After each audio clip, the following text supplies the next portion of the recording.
नमस्कार मित्रों। बेंगलुरु नगर विश्वविद्यालय के बीए सेकेंड सेमेस्टर हिंदी के पाठ्यक्रम में भूषण के सवैये रखे गए हैं। उनको हम अध्ययन करेंगे आज। पहले कवि परिचय। कविवर भूषण का जन्म सन 1813 ईस्वी में यानी विक्रमी संवत 1670 कानपुर जिले के तिकवापुर ग्राम में हुआ था। इनके पिता पंडित रत्नाकर त्रिपाठी संस्कृत के महान विद्वान एवं ब्रजभाषा के अच्छे कवि थे। एक कन्याकुब्ज ब्राह्मण थे।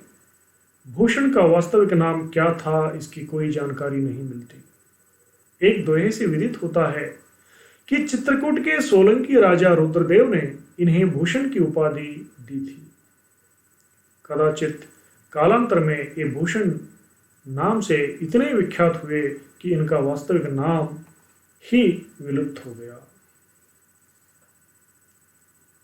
इनके जीवन का प्रारंभिक चरण अकर्मण्यता से ग्रसित था, परंतु भाभी के एक कटु व्यंग्य ने इनका जीवन बदल डाला। ये मर्माहत हो घर से निकल गए। कहाँ गए, कैसे रहे, इसका कुछ पता नहीं चलता। पर जब ये 10 वर्षों के बाद घर लौटे तो इनमें पांडित्य एवं कवित्व शक्ति का पर्याप्त विकास हो चुका था, जिसका राज्याश्रयों में उत्तरोत्तर विकास होता रहा। ये कई राज दरबारों में रहे, परंतु इन्हें संतुष्टि न मिली। अंत में मनोवांछित आश्रयदाताओं के रूप में इन्हें वीर शिवाजी व छत्रसाल मिले। इन दोनों ने भूषण को पर्याप्त सम्मान दिया। सन 1715 यानी 1772 विक्रमी संवत के लगभग इनकी मृत्यु हो गई। वहीं पर अब हम उनके सवैये देखते हैं। पहला वाला मालती सवैया है। साहितनई सरजा तव द्वार प्रतिक्षण दान की दुंदुबी वाजई, भूषण भिक्षुक भीरन को अति भोज हुते बड़ी मोजति साजई, राजन को गनई साहिन मैन इति छवि छाजई, आजु गरीब नेवाज मही पर तो सो तू ही शिवराज बिराजई। शिवाजी महाराज के बारे में तो बहुत कुछ हम जानते हैं। महान प्रकांड और बहुत ही प्रजाहित के राजा थे। भूषण ने खुद उनके दरबार में रहकर भी इसका अनुभव किया था। उन्होंने ऐसा वर्णन किया कि कवि भूषण ने शिवाजी एवं छत्रसाल की वीरता का वर्णन युद्ध क्षेत्र में ही नहीं किया, बल्कि दया, दान, धर्म आदि क्षेत्रों में भी किया है। शाहजी या सूरजा शिवाजी, तुम्हारे द्वार पर तो प्रतिक्षण दान देने के लिए दुंदुबी बजती ही रहती है। भूषण कहते हैं कि शिवाजी के द्वार पर भिक्षा लेने वालों की भीड़ ही लगी रहती है, यानी कि तांता लगा रहता है। भिक्षुओं की तो शिवाजी के राज्य में मौज है और आनंद है।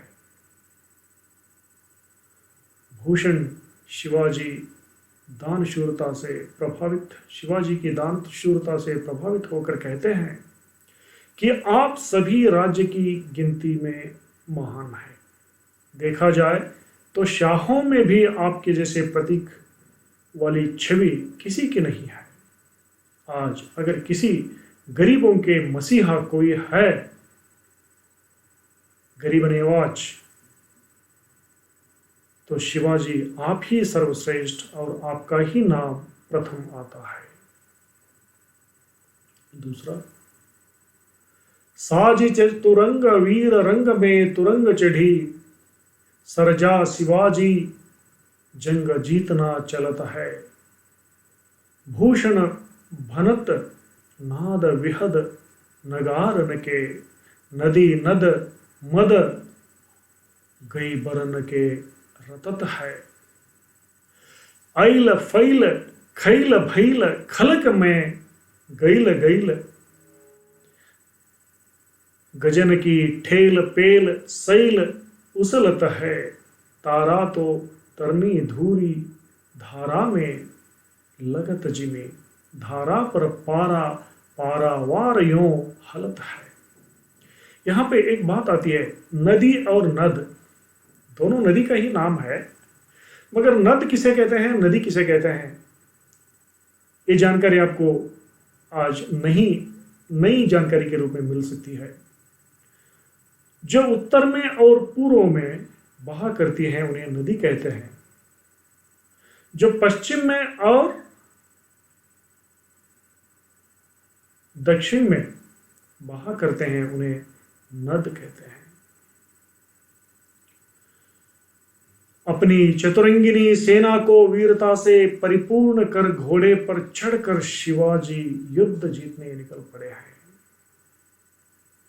यानी पूर्व पश्चिम दक्षिण उत्तर चारों तरफ नगाड़े बज रहे हैं और मतवाले हाथियों के मद से सभी नदी नाले भर गए हैं।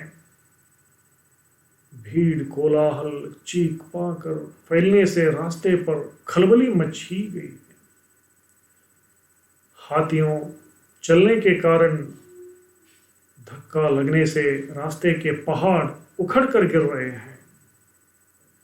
विशाल सेना के चलने से उड़ने वाली धूल के कारण सूरज भी एक टिमटिमाते हुए तारे सा दिखने लगा है। सीमा के चलने से संसार ऐसे डोल रहा है जैसे थाली में रखा हुआ पारा हिलता है। देखिए कितना घोर वर्णन किया है कवि ने। ये कविता है। पीरी पीरी हन्नई तुम देता हो मंगाय हमें, सुबरन हम सो परखी करी लेता हो। एक पहली मैं लाख रूख न सो लेत लो, तुम राजा द्वय के लाख दीवे को सचेत हो। भूपन भनत महाराज शिवराज बड़े, दानी दुनी ऊपर कहाये के ही हेत हो। रीझी हंसी हाथी हमें सब को देत, कहा रीझ हंसी हाथी एक तुम हियो देता हो। पीली पीली हुन्ने यानी मोहरे मंगाकर, पीले पीले नहीं सोने के मोहरे देते हो और हमसे स्वर्ण परख कर अर्थात सोने के अक्षरों की सुंदर व्याख्यान सुंदर कविताएं जिनका मोल स्वर्ण के समान कीमती है। लोग एक पल में वृक्षों और मिजाज वाले से लाख लाख रुपए ले लेते, व्यापार करके पैसा धन दौलत कमा लेते हैं, और तुम राजा होकर लाख लाख रुपए दान देने को सदा तैयार रहते हो। अर्थात हे महाराज शिवराज, तुम दुनिया में सबसे महान दानी हो और इसलिए सब दानियों में सबसे श्रेष्ठ कहलाए हो। एक तुम ही हो जो हमारी कविताओं से खुश होकर हमें हाथी देते हो, बाकी तो हाथी यानी ताली बजाते हैं हाथों से। अगला सवैया।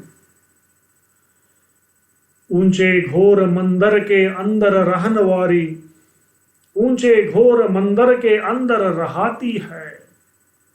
कंद मूल भोग करे, कंद मूल भोग करे। तीन बेर खाती ते वही बीन बेर खाती है। भूषण शिथिल अंग भूकन शिथिल अंग, बिजन डुलाती ते वही बिजन डुलाती है। भूषण भनत शिवराज वीर तेरे त्रास, नगन जड़ाती ते वही नगन जड़ाती है। भूषण कहते हैं कि युद्ध के समय अपने ऊंचे विशाल महल में रहने वाली बेगमें ऊंची गुफाओं में रहने के लिए विवश हैं। मुगलों पर जब आक्रमण किया शिवाजी ने तो मुगल राजाओं की पत्नियां यानी कि बेगमों के लिए बहुत कष्ट समय आया, ये वर्णन करते हैं कवि। कंदमूल जायकेदार फल खाने वाली जंगली पेड़ों की जड़ें खाने को विवश हो गए हैं। जो दिन में 3 बार भोजन मिष्ठान भोजन करती थी, अब वे मात्र 3 बार खाकर समय काट रही हैं। जिनके शरीर पर पहले आभूषणों के भार से शिथिल रहते थे, अब वे भूख के मारे शिथिल हैं। जिन पर पंख डुलाया जाता था, आज वे निर्जन स्थान पर समय काट रही हैं। भूषण कवि कहते हैं कि शिवाजी महाराज ने मुगल बादशाहों के ऐसे छक्के छुड़ाए कि उनकी रानियों के ऐसे हाल हो गए कि जो नगीनों के जड़े हुए गहने पहनती थी, आज वे ठंडी के मौसम में नग्न यानी खाली बिना किसी ओढ़ने से ठिठुर रही है। धन्यवाद।